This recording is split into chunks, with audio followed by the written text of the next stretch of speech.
15 তারিখে আমাদের যে বিয়ে বাড়ি নিমন্ত্রণ ছিল, বা 17 তারিখে রিসেপশন ছিল।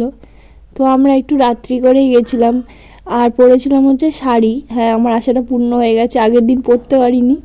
তো গিয়ে দেখি যে ওখানে ফাংশানের ব্যবস্থা করেছে, আর এই হচ্ছে ব্রাইড। তবে ব্রাইডকে দেখে মনে হলো আগের দিনের থেকে আজকে সাজটাই বেশি ভালো হয়েছে। তো তারপরে একটু ফুচকা খেয়েছিলাম, কিন্তু আজকের ফুচকাটা ভালোই ছিল। আগের দিনেরটা তো তোমাদেরকে বলেছিলাম যে কেমন ছিল। জানি না কেন বিয়ে বাড়িতে কফি খেলেই আমার ঠিক জিভ পুড়ে যায়। তো তারপর একটু আচারও ট্রাই করেছিলাম। তো বন্ধুরা, আজকে আমাকে শাড়িতে কেমন লাগছে অবশ্যই কিন্তু কমেন্টে জানিও। অঙ্কিতাকে খুব মিস করছিলাম, অঙ্কিতারও যাওয়ার কথা ছিল আমাদের সাথে, কিন্তু ও বাড়ি না থাকার জন্য আমরা ওকে নিয়ে আসতে পারলাম না বিয়ে বাড়ি। দুটো বিয়ে বাড়ি ওর মিস হয়ে গেল পুরো।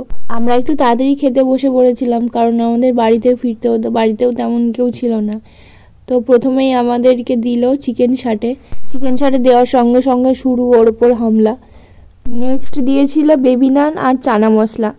চানা মশলা আর বেবি নান তো একসাথে দারুণ লাগে, সেটা আর তো বলার কথা না। এই বেবি নান আমি 2খানা নিয়েছিলাম, ভাবতে পারছো। তারপরে দিয়েছিল বেগুন ভাজা, ভেজ ডাল আর সাদা ভাত। তারপরে ফুলকপি রোস্ট চিংড়ি দিয়েছিল। তো তারপরে আমার ফেভারিট পার্ট হচ্ছে মাটন আর ফ্রাইড রাইস দিয়েছিল। জুসি মাটনটা যা লাগছিল না। তারপরে কি দিতে পারে সেটা তো সবাই জানে। তারপর দিয়েছিল চাটনি, পাঁপড় আর রসগোল্লা, আর কালাকাদু দিয়েছিল, কিন্তু রসগোল্লাটা আমি নিইনি। রসগোল্লা আমি খুব একটা পছন্দ করি না। আর হ্যাঁ, বলতে তো ভুলেই গেছি, একটা লট চমচমও দিয়েছিল। ছোটবেলা থেকে এই মিষ্টিটার প্রতি আমার এত ক্রাশ, এই ক্রাশ এখনো আমার গেল না। তো খাওয়া দাওয়া করে একটু গ্রুম আর ব্রাইডকে দেখছিলাম, একটু ভিডিও করছিলাম। এত সেজে গুজে গেছি, ওদের সাথে ফটোশ্যুট না করলে আবার ঠাকুর পাপ দিয়ে দেবে।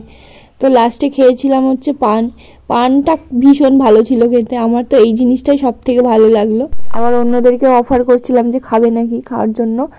তো মা একটু আচার খেয়েছিল লাস্টে। তো বন্ধুরা, আজকের ভিডিওটা তোমাদের কেমন লাগলো জানিও অবশ্যই। আর ভালো লাগলে পেজটাকে কিন্তু ফলো করে দিও।